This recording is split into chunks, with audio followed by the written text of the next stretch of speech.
할렐루야. 아멘. 네, 여러분 우리가 계속해서 전도서를 묵상하고 있습니다. 솔로몬은요, 전도서를 통해서 인간이 얼마나 연약한지, 그리고 또 인간이 얼마나 어리석은지 우리에게 알려주고 있습니다. 그리고 우리의 인생이 얼마나 허무한지에 대해서 우리에게 알려주려고 애쓰고 있습니다. 솔로몬은 지혜가 있었기 때문에 이런 모든 것을 알 수 있었습니다. 하지만 여러분, 많은 사람들은요, 자신의 한계를 인정하지 않고 교만에 빠지는 경우가 참 많습니다. 그래서 오늘 본문에서도 솔로몬은 사람은 장래의 일을 알지 못하는 연약한 존재다라는 것을 알려주고 있습니다. 우리 본문 7절 말씀을 다 같이 한 목소리로 합독하겠습니다. 시작. 사람의 장래 일을 알지 못하나니 장래 일을 가르칠 자가 누구이랴. 아멘. 당장 내일 어떤 일이 일어날지 모른다는 거예요. 근데 여러분, 조금 지혜가 있는 사람은 내일을 예측할 수 있습니다. 그 예측한다는 것은 다른 것이 아니고요. 조금 지혜가 있는 사람은 과거의 자신의 경험을 통해서 삶의 지혜를 배워서 앞으로 일어날 일을 지혜롭게 준비할 수 있는 그런 사람입니다. 성경에 나오는 목자와 같은 역할입니다. 여러분, 목자는요, 양을 치면서 데리고 이동하면서 물을 먹이고 또 풀을 먹이는 그런 일을 하죠. 이때 양들이 물이 있는 곳으로 데려가는 그 역할을 하는 목자들은요, 나이 많은 목자들이 아닙니다. 그런 목자들은 어린아이와 같은 젊은 목동들이 그 일을 합니다. 그래서 이 목동들의 역할은 딱 하나예요. 딱 하나, 물 찾는 일. 그래서 개를 데리고 다니면서 물을 찾아서 양떼들을 물이 있는 곳까지 인도하는 것이 그들의 역할입니다. 근데 여러분, 문제가 생겨요. 양을 데리고 물이 있는 곳으로 가다가 예기치 못한 사건이 혹은 그런 일들이 발생하는 거예요. 늑대가 나타났다거나 어떤 들짐승들이 나타나서 양들이 위험에 처했을 때, 여러분, 그때는 누가 나타나냐면 바로 경험이 있는 목자가 그때 나타나서 해결을 합니다. 근데 문제는 뭐냐면 이 경험이 있는 목자들도요, 한계가 있다는 거예요. 물론 나이가 많은 경험 있는 목자들은 여러 가지 일들을 겪어봤기 때문에 그런 상황마다 대처할 수 있는 능력이 있지요. 그런데 여러분, 그 경험에서 벗어나는 일이 벌어졌을 때는 이 경험 많은 목자도 당황하게 되는 것입니다. 이런 한계를 목자들이 잘 알고 있습니다. 그렇지만 이 목자가 해야 될 일이 있어요. 목자의 사명은 무엇이냐? 바로 결정을 내리는 일입니다. 결정을 내리는 일. 그 결정이 좋은 결정인지 나쁜 결정인지는 나중에 결과로서 나타나게 되겠지만, 그 목자의 역할은 빨리 결정을 내리는 것이 그 목자의 역할입니다. 그렇다면 여러분, 목자는 결정을 내리는 순간에 마음이 어떨까요? 조마조마하지 않겠습니까? 예를 들어서 GPS도 없는 그런 차를 끌고 이렇게 가고 있는데 양 갈래길로 이렇게 갈라진 거예요. 여기서 이쪽으로 갈지 저쪽으로 갈지 알 수가 없어요. 그럼 여러분, 누가 결정해야 됩니까? 그렇죠. 운전하는 사람이 결정을 해야 되잖아요. 근데 우리 한국인의 특성이 있죠. 같이 탄 사람이 다 한마디씩 하잖아요. 그렇죠. 옆에 탄 사람도 얘기하고 절로 갔어야 맞는데 뭐 이렇게 얘기하잖아요. 그런데 궁극적으로 마지막 순간에 결정 내리는 사람은 누굽니까? 운전하는 사람이에요. 그렇다면 여러분, 거기에 갈래길에 다 가가지고 막 멈춰 서갖고 어떡하지 하고 있으면 뒤에서 사고 나지요. 2차 사고 나는 거예요. 이 운전자가 해야 될 일은요, 빨리 결정하고 가는 거예요. 그렇다가 잘못된 길로 들어섰어요. 그럼 어떻게 해야 됩니까? 돌아서 가면 되는 거죠. 그래서 이런 말이 있습니까? There is no wrong way. long way만 있다는 거예요. wrong way, 틀린 길은 없어요. 하지만 긴 길은 있대요. 돌아가면 되는 거니까. 마찬가지입니다. 이때 당시에서도요, 목자들은 결정을 빨리 내리는 것이 그 목자의 역할입니다. 자, 그래서 시편 기자를 보면은요, 여러분, 목자로서 아름다운 시편을 지었던 사람이 누굽니까? 다윗이죠. 다윗이 시편 23편에 뭐라고 처음에 얘기합니까? 여호와는 나의 목자시니 내가 부족함이 없으리로다. 사랑하는 성도님들, 목자는 자기가 결정을 내리는 사람인데 자기의 한계를 아는 사람이에요. 내가 결정할 수 없는, 내가 예측할 수 없는 그런 상황이 분명 존재한다는 것을 뼈저리게 아는 사람들이 아마 목자일 것입니다. 그 그래서 다윗은 그것을 뼈저리게 알았기 때문에 하나님 앞에 이렇게 고백합니다. 하나님 한 분만이 나의 목자십니다. 내가 비록 목자이긴 하나 하나님께서 나의 연약함을 아시고 나를 인도해 주시는 참된 여호와 하나님이십니다. 이렇게 말하는 거예요. 그래서 여러분, 목자들은 책임을 맡고 자기가 결정을 내려야 되기 때문에 어깨가 무겁습니다. 짐이 무거운 거예요. 지금 그 카타르에서 월드컵이 진행 중입니다. 축구 월드컵이 진행 중인데요. 대한민국이 자랑스럽게 16강에 진출했습니다. 다 정말 여러분 그러시기에요. 미국에 오래 사셨다고 정말 감정이입해 주셔야죠. 16강에 들어가는 그 순간 진짜 온 대한민국이 들썩거렸어요. 정말 기적 같은 일이 벌어졌기 때문이죠. 여러분 아시잖아요. 포르투갈은 엄청 강한 나라입니다. 축구 정말 잘해요. 호나우도가 그 나라 사람이잖아요. 그런데 우리가 그 나라를 이겼어야 돼요. 그것도 어려운 일인데 저쪽 다른 그 이제 두 나라 어디였죠? 거기 우루과이하고 가나하고 거기에서 가나가 져야 돼요. 그리고 우루과이가 많이 이기면 안 돼요. 이거 도대체 뭘 어떻게 하려는 거야 진짜. 근데 여러분 그 일이 벌어졌잖아요. 그렇죠? 그리고 나서 자랑스럽게 16강에 진출하고 이제 8강 진출을 위해서 세계 1등하고 싸워가지고 졌습니다. 괜찮아요. 세계 1등하고 싸워서 졌으니까 괜찮아요. 근데 여러분 우리 선수들도 최선을 다했고 감독을 비롯해서 많은 코칭 스태프들도 다 최선을 다했습니다. 생각해보면은요. 대한민국 축구팀 감독은 축구대표팀, 국가대표팀 감독은요. 정말 어려운 그런 직책인 것 같습니다. 대한민국에는 5천만 명의 축구 전문가들이 있기 때문입니다. 5천만 명이 넘는 축구 전문가들이요. 각자 한마디씩 하는 거예요.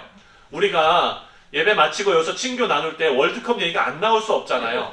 여기 보니까 우리 집사님들, 장로님들 다 축구 전문가들이에요. 각자 벤투 감독이 여기 다 한 명씩 앉아 있어요. 그때 이강인을 왜 선발로 안 세운 거야? 막 이렇게 얘기하시고, 그 옆쪽을 흔들어야지. 뭐 축구 다 하신 줄 아셨어요. 근데 여러분 생각해보면은요, 축구 대표팀 감독으로 앉아 있는데 옆에서 시어머니가 5천만 명이 있다고 한번 생각해 보십시오. 그 자리 참 쉽지 않을 것 같습니다. 생각해 보면은 여러분, 축구 경기와 그런 전략과 전술은요, 다수결로 결정할 수 있는 문제가 아닙니다. 그렇죠? 축구 대표팀을 선발하는데 대한민국이 국민 투표를 하지 않지 않습니까? 그렇죠? 이것은 누구에게 일임하고 누구가 결정해야 되는 겁니까? 국가대표 축구팀 감독이 결정하는 일이지요.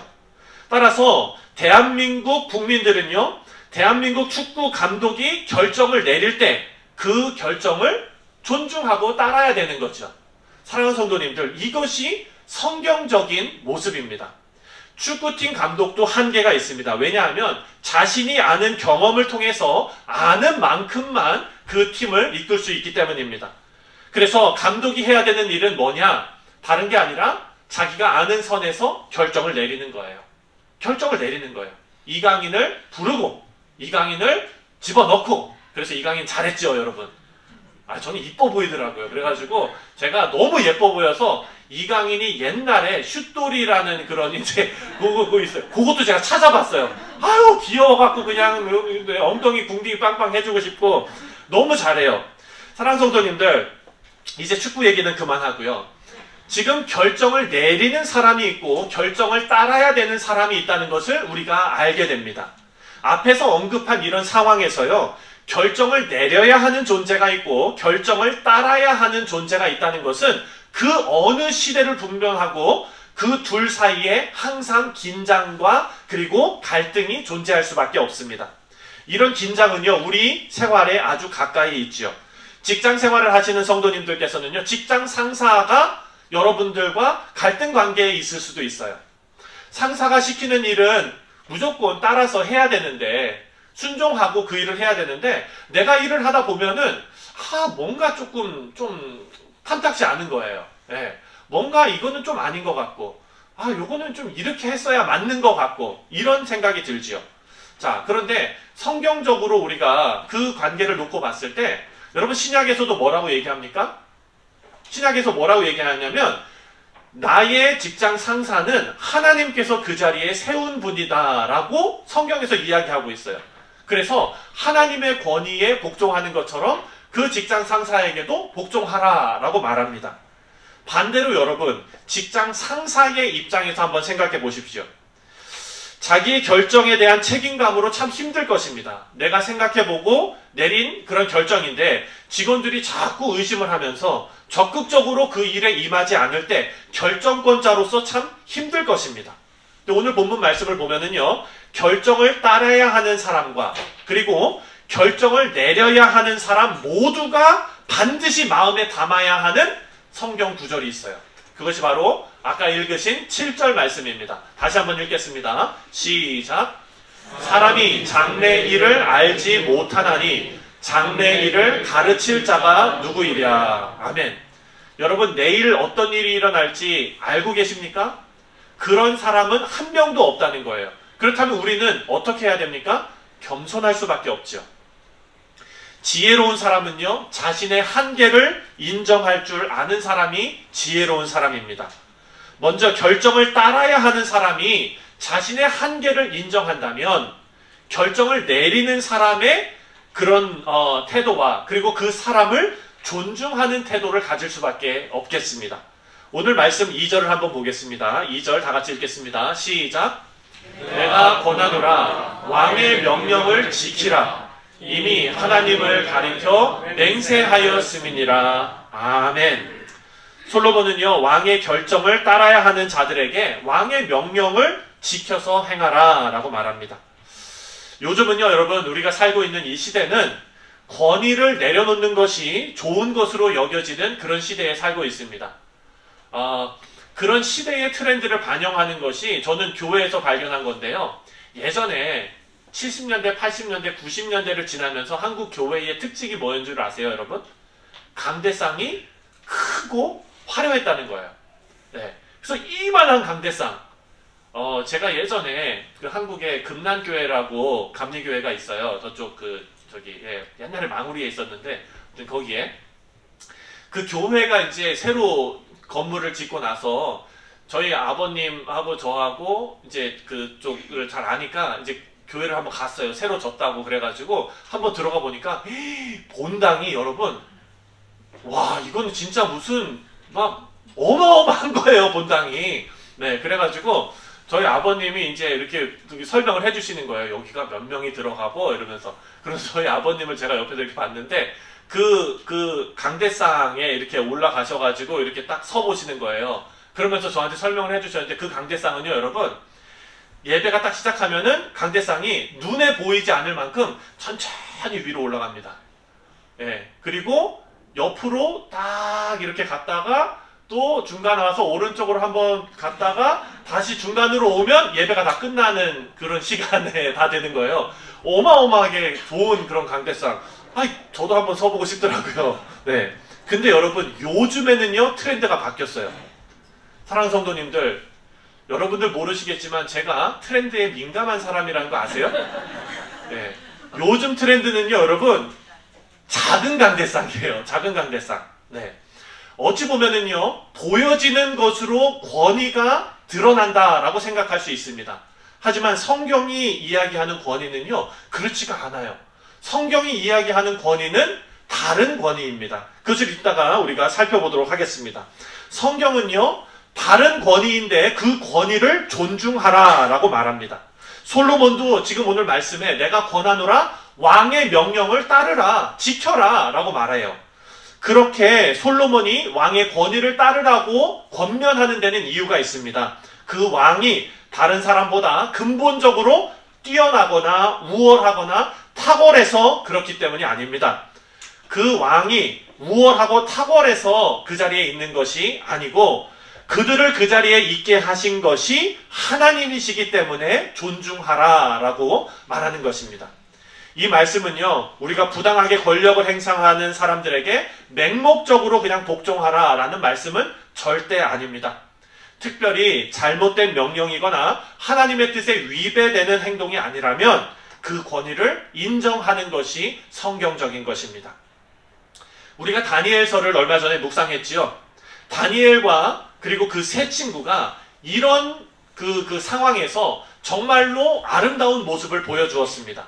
그들은 이방 왕이지만 그 왕의 권위에 복종했지요.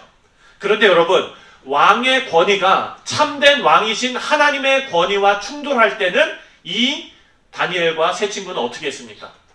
누구를 따랐어요? 하나님을 따랐죠. 사랑하는 성도님들, 그런 자세가 우리에게 있으시기를 주님의 이름으로 축원드립니다.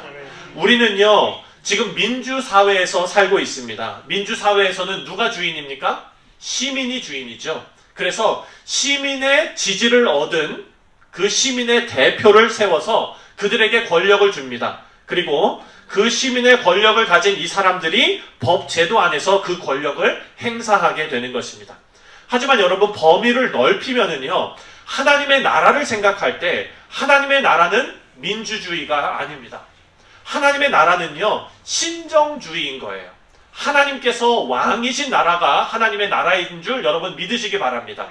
그래서 교회는 하나님의 말씀이 최고의 권위를 가지는 그런 공동체가 되어야 합니다.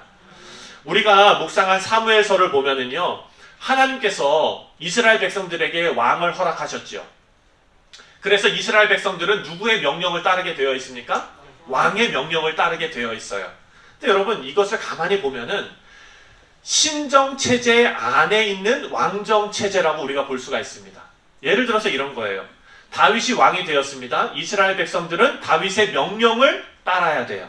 그런데 다윗이 자기가 원하는 대로 이스라엘을 다스립니까? 아니죠. 다윗 위에는 누가 있습니까? 하나님께서 계시는 거예요. 그래서 하나님께서 이스라엘 백성들을 통치하시되 대리자로 왕을 세워놓은 거죠. 그렇다면 왕은 어떤 마음을 가져야 되겠습니까? 겸손한 마음을 가져야 되는 거예요. 자기가 권력을 가지고 통치하지만 그 권력이 자기의 권력이 아닌 거죠. 그것은 하나님께서 주신 권력입니다. 그래서 왕도 자신의 한계를 알고 겸손해야 합니다. 그리고 백성들은 어떻게 해야 됩니까? 백성들도 왕에게 복종하며 그 왕에게 복종하는 것이 아니라 왕을 세우신 하나님께 복종하는 것으로 겸손한 마음을 가져야 하는 것입니다. 사랑하는 성도님들, 이런 관계를 이해하면은요, 세상에서 우리가 부딪히는 관계의 문제에서 성경이 우리에게 어떤 가르침을 주는지 알 수 있습니다. 우리가 가정에서, 직장에서, 학교에서, 또 교회에서 하나님께서 세우신 권위에 어떻게 반응해야 할지를 결정하는 이 문제는요, 다른 게 아니라 하나님을 대하는 우리의 태도와 연결이 되어져 있다는 것을 꼭 기억하시기 바랍니다. 자, 우리 교회를 예를 들어서 설명을 하겠습니다. 여러분, 우리 교회는 거룩한 공회를 존중합니다. 우리 교회가 속해 있는 장로교회는요, 대의 민주주의를 따르고 있습니다. 네.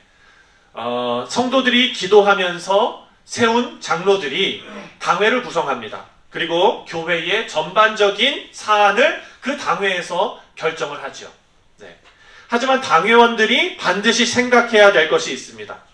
비록 교인들에 의해서 선출되었지만 장로는 하나님께서 세우신 장로라는 것을 여러분 꼭 기억하셔야 됩니다. 만약에 장로가 교인들의 투표에 의해서만 세워졌다면 장로의 역할은요, 교인의 의견을 수렴하고 교인들이 원하는 것으로 결정을 내려야 합니다. 그렇죠? 그것이 장로의 역할이고 그것이 당회의 역할입니까? 왜 대답이 없으세요? 갑자기 심각해지셨어요. 네. 여러분, 그렇지 않다는 거예요.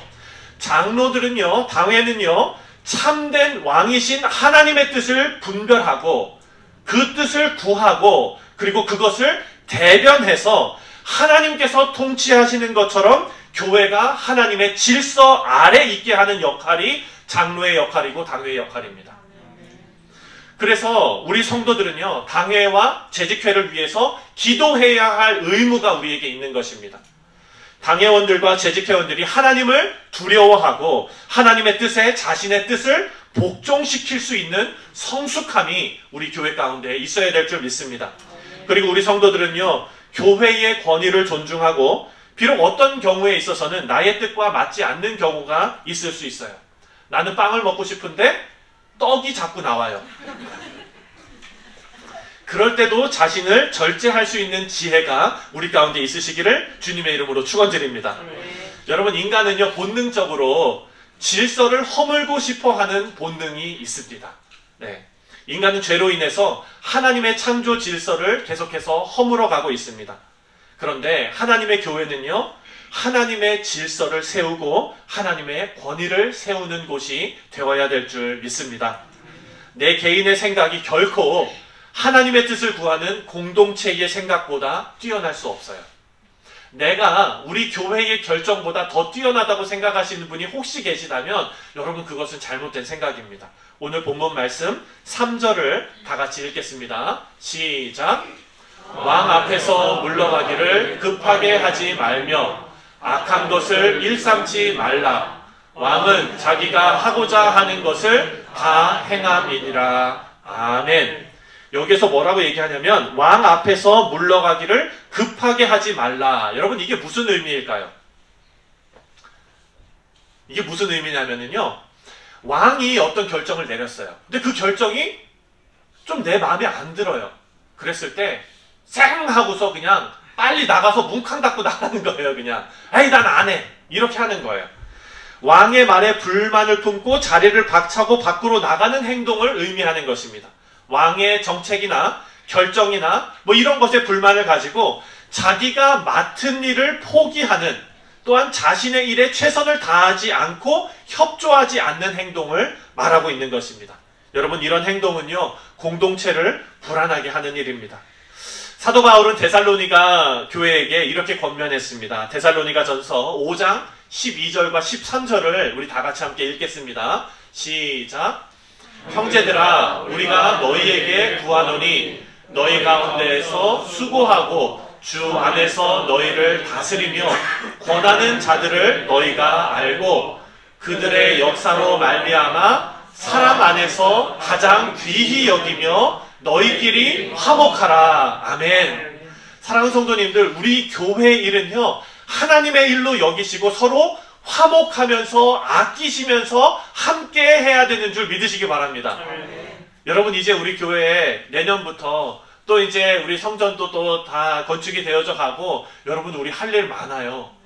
할 일 많을 때 제가 여러분들께 말씀드렸죠. 우리 성전 건축 우리가 막 진행되면서 사공이 많으면 배가 어디로 간다고요? 산으로 간다 그랬죠? 예, 그것처럼 우리가 한 마음으로 다 질서 있게 가야 된다는 뜻이에요. 그런데 여러분, 또다시 사공이 많으면 다른 의미로 배를 들고 산을 오를 수 있을 만큼 힘도 있는 거예요. 그렇죠? 사랑하는 성도님들, 우리가 붙잡은 손 놓지 않고 하나님 뜻 의지하면서 함께 동역할 때 큰 힘이 우리 가운데 하나님을 통해서 주어질 줄 믿습니다. 우리 사랑하는 성도님들, 교회 공동체를 향한 하나님의 질서와 권위에 순종할 수 있는 우리 성숙한 성도님들 다 되시기를 주님의 이름으로 축원드립니다. 자, 4절 말씀도 함께 읽겠습니다. 4절 시작. 왕의 말은 권능이 있나니 누가 그에게 이르기를 왕께서 무엇을 하시나이까 할 수 있으랴. 우리는 이 말씀에서 중요한 영적 교훈을 발견할 수 있습니다. 하나님의 권위를 인정하는 교회는요, 하나님의 뜻과 하나님의 섭리 앞에서 순종하는, 그것도 그냥 순종이 아니라 절대 순종하는 모습을 보여야 한다는 것입니다. 하나님의 명령에 우리는 순종하는 교회가 되어야 합니다. 왕의 명령을 따르는데 왕께서 무엇을 하십니까? 라고 질문할 수 없는 거예요. 하나님께서 우리 교회를 이끌어 가시고 하나님께서 원하시는 방향으로 이끌고 가시는데 하나님 그거 왜 하십니까? 라고 말할 수 없는 것과 마찬가지이죠. 우리는 하나님의 뜻과 하나님의 말씀 앞에 무조건적으로 순종하는 교회가 되어야 될 줄 믿습니다. 여러분, 우리는요 매주 수요일 저녁마다 출애굽기를 묵상하고 있습니다. 출애굽기 공부하는데 참 재밌어요. 여러분, 수요 성경 공부 다 듣고 계시죠? 네, 감사합니다. 하나님께서 모세를 몇 살에 부르셨습니까? 80에 부르셨어요. 그렇죠? 네, 80에. 지금 여러분들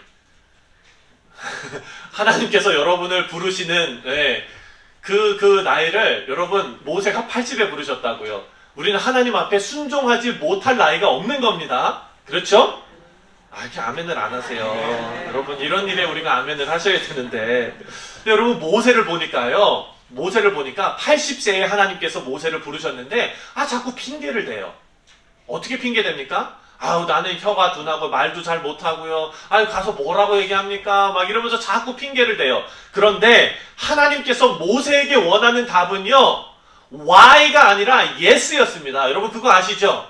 하나님께서 여러분에게 원하시는 것도 Why가 아니라 Yes입니다. 믿으십니까? 네. 모세는 결국 순종을 통해서요. 하나님과 긴밀한 관계, 하나님을 더 깊이 아는 관계까지 들어갈 수가 있었습니다. 모세는 80세가 되기 전까지는요. 자기 마음대로 살았습니다. 하나님을 위한답시고 이집트 사람도 그냥 자기가 심판해 버렸습니다. 그런데 하나님께서 그 가운데 어떻게 하셨어요? 침묵하셨어요. 그리고 40년이 또 지나고 나서 이제 80이 되었을 때, 내가 아무것도 못할 나이가 되었을 때, 하나님 앞에 순종밖에는 할 것이 없는 나이가 되었을 때, 이제 하나님께서 모세를 통하여 큰 역사를 이루십니다. 여러분, 우리가 출애굽기를 보면은요, 모세는 하나님께만 사용되어진 그런 도구로서가 우리가 이렇게 생각이 되거든요. 이스라엘 백성들을 건져내는데 사용되어진 하나님의 도구. 그런데 여러분, 가만히 이 말씀을 보면은요, 이 과정을 통해서 진정으로 은혜 받은 사람은 모세예요. 모세는 하나님 앞에 쓰임 받긴 했거든요. 이제 그거는 우리가 출애굽기 묵상하면서도 우리가 지난주에 다 배웠지만 그 가운데 하나님께서 이렇게 말씀하세요. 내가. 그건 누가 한다는 얘기입니까? 하나님께서 하신다는 얘기죠. 모세가 필요해서 하나님께서 모세를 사용하셔야만 된 것이 아니라 모세가 그 일에 쓰임 받음으로써 모세가 큰 유익을 얻었다는 거예요. 모세가 시내산에 올라가서 하나님을 만나고요. 그리고 뭘 가지고 내려옵니까? 그렇죠. 십계명을 갖고 내려왔을 때 모세의 얼굴이 어땠습니까, 여러분? 광채가 났어요. 네, 광채가. 오늘 본문 말씀 1절을 다 같이 읽겠습니다. 시작. 누가 지혜자와 같으며 누가 사물의 이치를 아는 자이냐? 사람의 지혜는 그의 얼굴에 광채가 나게 하나니 그의 얼굴에 사나운 것이 변하느니라. 아멘. 여러분 더 크게 아멘 하셔야 됩니다. 여러분 여기 보니까 지혜자는요, 그 얼굴에서 광채가 나게 한다라고 말씀하고 있습니다. 근데 여러분 누가 지혜자입니까? 오늘 본문 말씀 한번 볼까요? 누가 지혜자와 같으며 누가 사물의 이치를 아는 자이냐? 지혜자는 사물의 이치를 아는 자래요. 여러분 우리가 밖에 지금 뉴욕은 가을이 예쁘지 않습니까? 근데 이제는 나뭇잎이 다 떨어졌어요. 그래서 이제 나무를 보면은 좀 황량한 그런 느낌도 듭니다. 이런 것을 바라보면서 나무가 다 잎이 다 떨어졌구나. 이제 겨울 오겠구나. 뭐 그냥 이렇게만 지나간다면 그것은 누구나 다 알 수 있는 거예요. 그런데 여러분 그 떨어지는 남은 잎사귀를 보면서도 하나님의 섭리를 발견할 수 있는 사람은요, 오늘 지혜자의 내용, 사물의 이치를 아는 자, 그런 사람들이 지혜자라는 것을 우리가 알 수가 있습니다. 다시 말해서 하나님의 말씀은 우리에게 이렇게 주어졌습니다. 이 하나님의 말씀이 우리에게 주어졌는데요, 이 말씀을 읽는 거는요 누구나 다 읽을 수 있어요. 그렇죠? 하지만 이 말씀이 나에게 능력의 말씀으로 깨달아지는 것, 이것은요 하나님께서 우리에게 지혜를 주셔야 가능한 일이라는 겁니다. 사랑하는 성도님들, 하나님께서 여러분에게 말씀이 깨달아지는 은혜가 풍성하게 부어주시기를 주님의 이름으로 축원드립니다. 제가 설교 시작하기 전에 여러분들께 말씀드렸죠. 제가 매일 아침 매일 아침 그리고 또 이렇게 주일 한 번씩 여러분들 볼 때마다 선글라스를 껴야 될 정도로 여러분들의 얼굴에서 광채가 그렇게 되시기를 주님의 이름으로 축원드립니다. 여러분 이것은 얼굴빛이 빛나서 광채가 아닌 거예요. 그 광채가 어디에 있는 줄 아십니까? 머리가 하얗게 새신 분들, 그 인생의 역사가 느껴지지 않습니까? 여러분 그 가운데 하나님과 동행한 그 인생이 묻어나는 거예요. 그렇죠? 그 인생을 바라보면서 아니 어떻게 저렇게 겸손하실까? 아니 어떻게 저렇게 사랑이 많으실까? 아니 어떻게 저렇게 성실하실까? 그리고 그분이 손을 한번 잡아주면 그냥 마음이 다 녹아버리는, 여러분 이런 분들에게는요 자동적으로 고개가 숙여지게 되어져 있습니다. 모세가 하나님의 말씀을 받고 내려왔을 때 얼굴빛이 빛나서 사람들이 이렇게 못 본 것이 아닙니다. 어찌 보면은요 하나님 앞에 성숙한 그 모세의 모습 앞에서 모든 사람들이 그것을 느낄 수 있었다는 거죠. 우리 사랑하는 성도님들, 여러분들이 속해져 있는 그 어느 곳에 여러분들이 가시더라도 많은 사람들이 여러분의 인생을 통하여, 또한 여러분의 그 성숙한 모습을 통하여 고개가 절로 숙여지는, 그리고 그 아름다운 모습이 화살표가 돼서 누구에게 가르쳐야 됩니까? 하나님께 화살표로 영광 돌려지시는 귀하고 복된 우리 성도님들 다 되시기를 주님의 이름으로 축원드립니다. 말씀을 맺겠습니다. 오늘 솔로몬은요 우리 모두가 자신의 한계를 깨닫고 연약한 자라는 것을 알아야 한다라고 말씀하고 있습니다. 지혜자는 자신의 한계를 깨닫습니다. 그래서 지혜자는요 내 마음 중심에 누구를 모셔놓느냐, 내가 그 자리에 있는 것이 아니라 겸손하게 성령 하나님을 내 마음 중심에 모십니다. 그리고 성령의 다스림을 받으시는 분들은요 그 마음에 평안이 있을 수밖에 없습니다. 그 마음에 하나님께서 주시는 놀라운 사랑과 은혜와 그 충만함이 그 가운데 있을 수밖에 없습니다. 그런 분들은, 하나님과 깊은 교제를 나누시는 그런 분들은 얼굴에서 하나님의 성령의 아름다움이 배어 나올 수밖에 없음을 믿습니다. 우리 모두가 하나님의 다스림으로 이 아름다운 모습이 우리의 삶을 통해서 세상에 증거되어지시기를 주님의 이름으로 축원드립니다. 기도하겠습니다.